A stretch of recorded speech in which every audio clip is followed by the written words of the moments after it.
Alright, what's happening, fam? L.A.R. movement still moving. This vlog is about DMX and Iyanla Van Zant's Fix My Life. Watched it yesterday, but yesterday was fight night, so I watched the fight night too, so that's a whole other thing. There's some things in it I gotta speak about. One is the father-son dynamic, which would be his son. His son didn't respect him as a man because his son felt like he disrespected the marriage and relationship between him and his mother, which that happens. I don't think Earl took responsibility for that, and it causes a rift. Um, but all, but also, I think the young man is too enamored with um, women influencing his perspective, because it shouldn't take you can't call yourself a man, even though he's a young man. Like he's 20, 21, I guess. A woman who's not part of your family should not be able to coach you on how to talk to your father when you grew up with your father. That kind of suggests that there's always been a middleman between you and your father. Not and to have a middleman suggests that you know you probably got accustomed to somebody speaking for you or to him about you and not to him directly when that's all you had to do was talk to him directly when he was there. So it brings up an issue. Iyanla Van Zant got cussed out a couple times. DMX snapped a couple times on her. And some people will feel like, he's wrong. But I can't say that. Because I watched her shows. I like the shows, actually.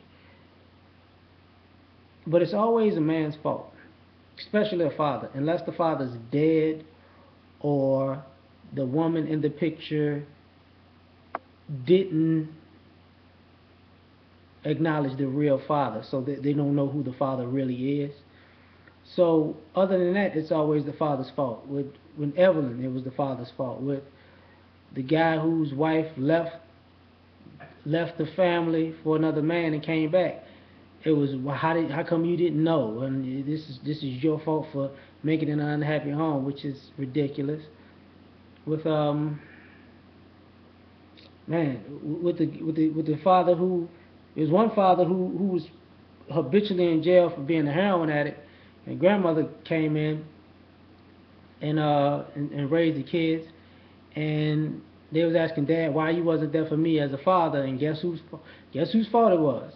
It was his father's fault for making him feel less than, because he felt like he was crushed under the weight of his father because his father accomplished things and he didn't want to, and he, instead of trying to accomplish his own things, he decided to get high out of the scare. But that's not really his fault, that's his dad's fault. I'm saying stuff like this because, see, there was no father to blame on DMX's part, so he was automatically the bad guy. And the bad part about that was she dismissed the mother's role.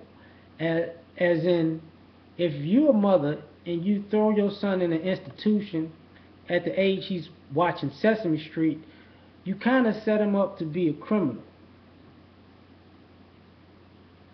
And what I mean by institution, he kind of got institutionalized like an inmate at an early age.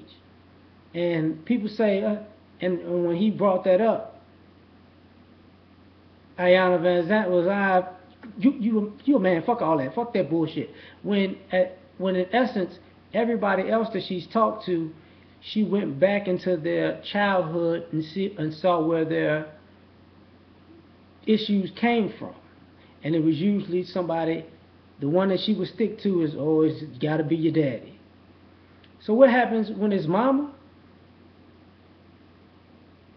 when the mother says, I'm worried about my son, the same, he talks about the same, that's the same mother who used to tie him down and beat him with extension cords, not because he did anything wrong, but because she was pissed. That's the same mother who said, I can't do this no more.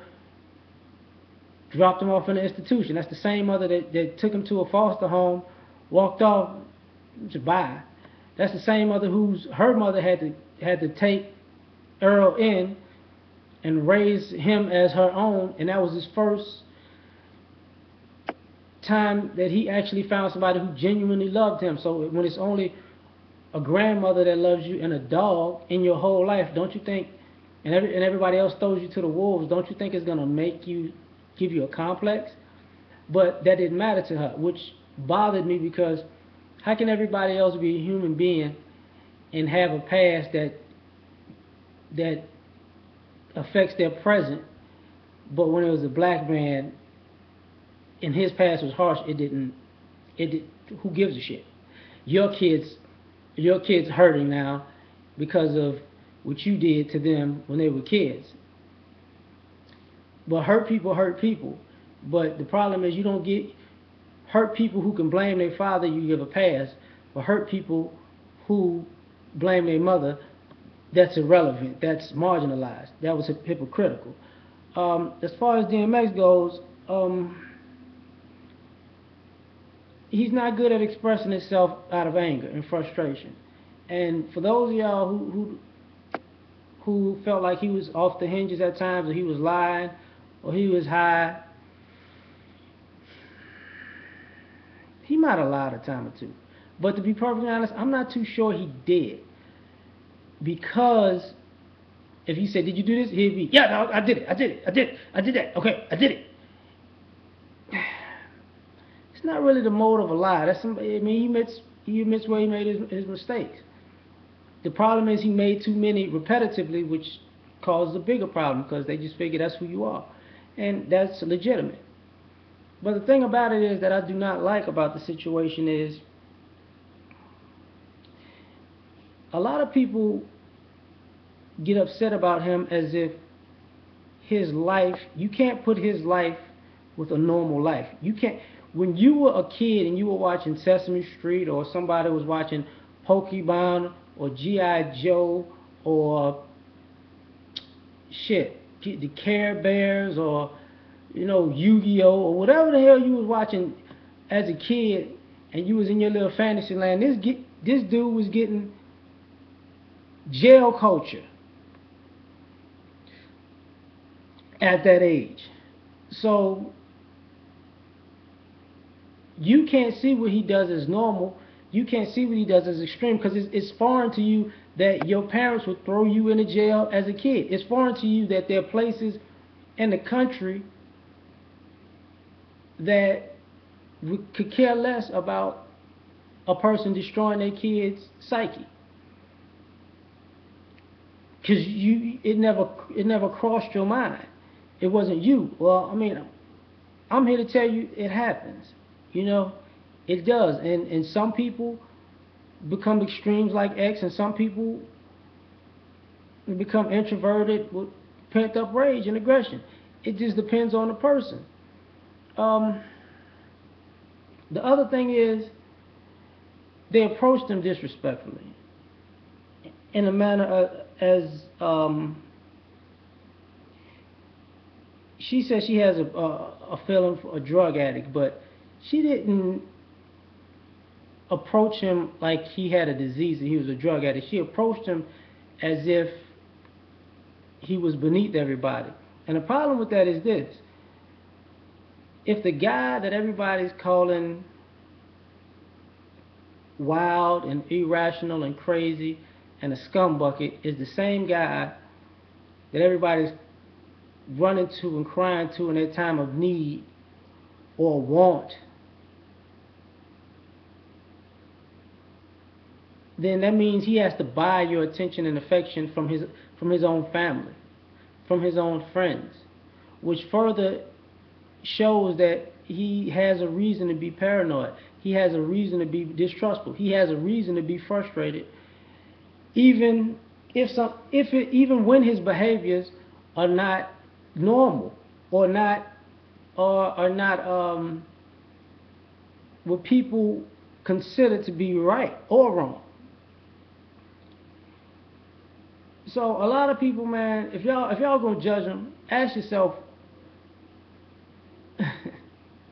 if you had those harsh conditions growing up, most of us know people may break, people may not, people may snap, people may not. But we do have the common sense and courtesy to understand that that harshness breeds something. You might not understand, you might not like how it manifests, but yet and still, it comes from a place. And if you can't respect what you can respect what everybody else has been through, but when this guy wants to do something, it's marginalized. Then we say that his frustration is out of. Let me get this right. So you only love me when I'm bringing you a paycheck. So you only love me when I'm taking you where you want to go. So you only love me when the lifestyle is good. So you only love me when I'm doing something for you. Like I can't get you to call me on a Thursday just to say hello because you care about me. And that was totally skipped over. Same thing with the son when he said, if we're gonna have a relationship, you're gonna have to be clean and sober. I'm not a drug user, but but I will say this. It's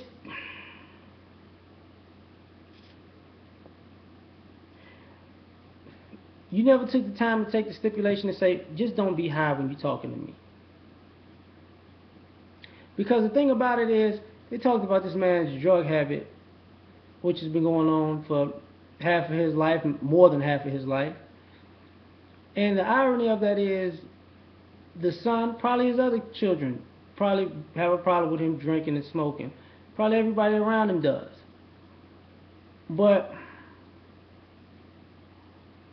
I would doubt if you married somebody if you're around somebody 10, 15, 20 years and they're an addict, I would bet that you dabbled in some of those drugs too if you were married to them. So, I mean, the probability of the guy's mother trying a thing or two could be there, and it's okay that she did it, but it's not okay that he did it. And that's the problem. Like, everything was okay. The mistakes that everybody else made in life were understandable and not excusable, but explainable. But his was they're just completely wrong, unexplainable, unreprehensible.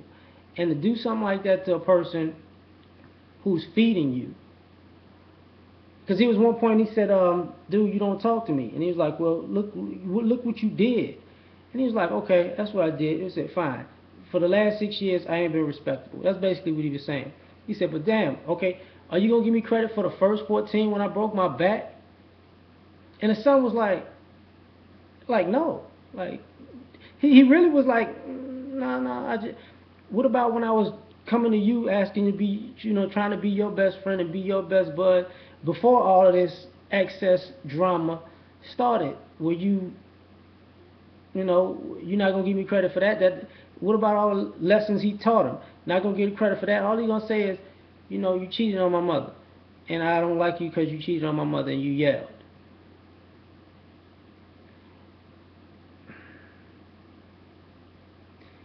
Knowing that your mother cheated on your father too.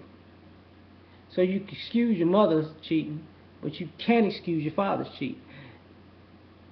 What I'm saying is, you got to have a balance with people sometimes, man, because a lot of times with guys, we have such unrealistic standards of men and unrealistic standards of forgiveness for women.